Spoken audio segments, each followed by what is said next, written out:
nggo kuwi tenan yakin. Imbang ana katresnan kuwi maksudnya dienggo sapa wi? Lah guru nembang kok aja. Lah yo kan nembang diibaratke nek wong nembang ki dienggo carane aku nembang nggo kowe lho, Dik. Ya sing tresnani. Ya sapa? Ya ono du kowe. Lah ya aku ya ora kemu. Kowe kok saya kurang ajar karo aku, ha? Maksudku ya aku gelem karo kowe ngono? Ya ora ngerti. Aku ora ngerti piye. Atine wong iki sapa sing ndasaki? Lah ya berarti nek ngono kowe tambemu iso. Aku gelak ndredeg kok ora. Lah ngopo lho?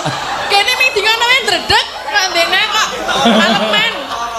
Iki lho. Elisa, ayo, Mbak. Waduh. Ora urusan karo Elisa. Ngomong wae, Cik. Sing ngadeke kowe aku lho. Kapan?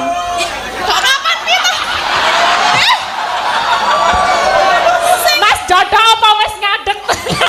Mas. Maksudnya kowe sing ngadeke. Kok sik jare ora masuk kok iso ngadeg. Lah kula mboten rumangsa dideki niki kok, Pak. Ah kok jare muni kapan muni ngono? Iki dhewe Asa urung? pun.